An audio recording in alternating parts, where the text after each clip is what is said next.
નમસ્કાર, આધ્યાત્મિક મહાશક્તિમાં હું મોનાલી સોની આપ સૌનું સ્વાગત કરું છું। ત્યારે માતાના ગરબાનું અને ઘટ સ્થાપનનું અનેરું મહત્વ રહેલું છે।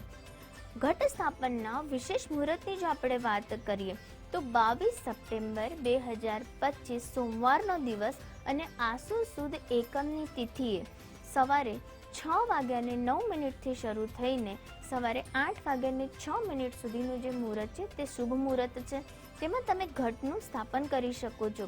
સાથે સાથે અભિજીત મુહૂર્ત 11:49 શરૂ થઈને સવારે 12:38 સુધીનું જે અભિજીત મુહૂર્ત છે તેમાં પણ ઘટ સ્થાપન કરવું ઉત્તમ ગણી શકાય છે।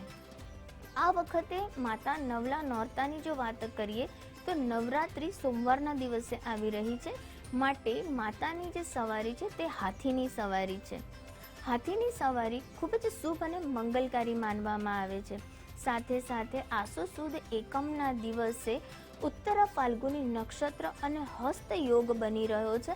આ યોગમાં નવરાત્રિનો પ્રારંભ થવું ખૂબ જ શુભ અને ખૂબ જ ઉત્તમ ફળ આપનારું ગણી શકાય છે।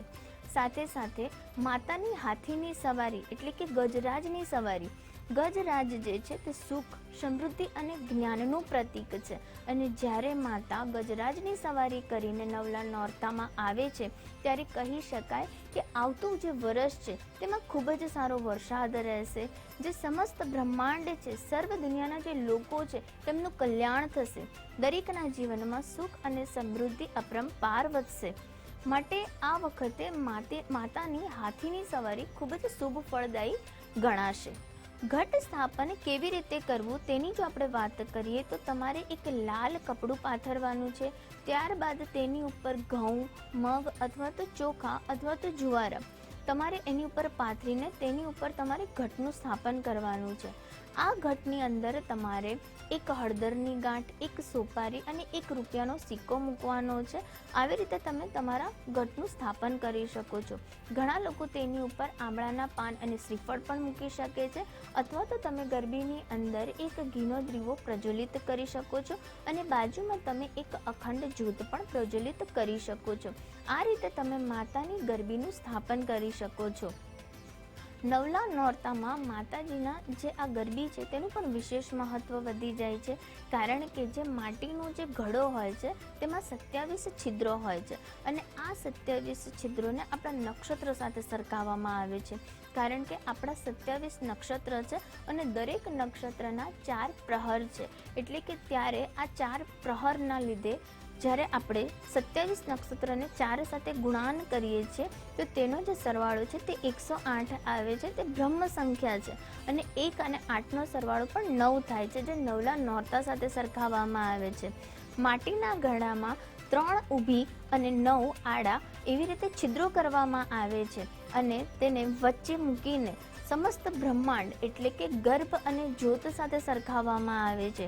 જે રીતે માતાના ઉદરમાં, માતાના ગર્ભમાં એક બાળક નવું જન્મ લે છે, તેવી જ રીતે નવલા નોરતાની જે આપણે ગરબા કરીએ છીએ, જે ખાસ કરીને આપણે જે સર્કલમાં ગરબા કરીએ છીએ તેને સૂચન કરવામાં આવે છે કે માતાજી સમસ્ત બ્રહ્માંડના કલ્યાણ માટે નવલા નોરતામાં ભૂમંડળ ઉપર આવે છે અને ત્યારે વચ્ચે ગરબી મૂકીને તેની અંદર દીવો પ્રજ્વલિત કરીએ છીએ, એટલે કે આપણા જીવનના નવી શરૂઆત, નવા પ્રતીકોનું સ્થાપન કરીએ છીએ।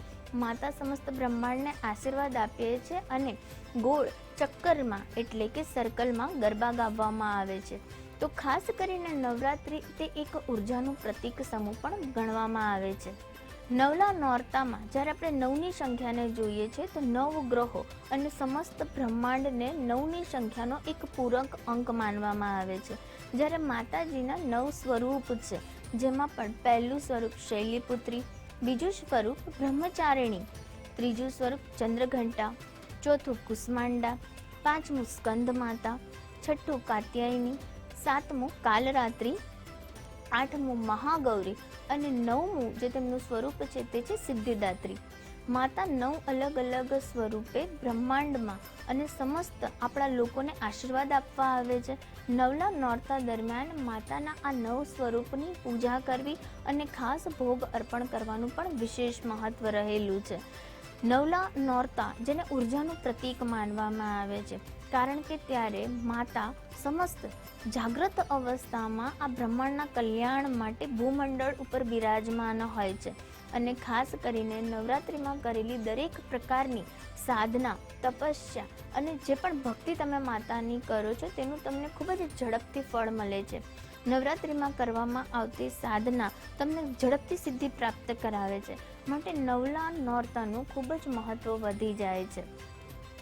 આ વખતે જે લોકો ગરબે ઘૂમે છે તેને એક મંગલનું પ્રતીક કહેવામાં આવે છે, કારણ કે મંગલ એટલે આપણા શરીરની ઉર્જા. માતાજીએ જ્યારે મહિષાસુરનો વધ કર્યો હતો ત્યારે આ જે યુદ્ધ છે તે 9 દિવસ ચાલેલું હતું, અને ત્યારે માતાજીએ પોતાની અલગ અલગ શક્તિઓ જે આપણી સમક્ષ લાવ્યા હતા અને તે શક્તિઓનો ઉપયોગ કરીને તેમણે મહિષાસુરનો વધ કર્યો હતો. માટે આ 9 દિવસ ચાલેલું યુદ્ધને પણ નવલા નોરતા સાથે સરખાવવામાં આવે છે. ત્યારે માતાનું જે રુદ્ર સ્વરૂપ હતું, જે તેમની ઉર્જા હતી, તેના સંકેત સમયે નવરાત્રિનું પર્વ પણ આપણે ઉજવીએ છીએ. માટે ઘટ સ્થાપન અને નવરાત્રિનું વિશેષ મહત્ત્વ જાણીને તમે પણ નવલા નોરતાની વિશેષ શરૂઆત કરો અને માતાજીની શ્રદ્ધા ભક્તિથી સાધના કરો અને તેમના આશીર્વાદ પ્રાપ્ત કરો. તે સાથે હું રજા લઉં છું. નમસ્કાર.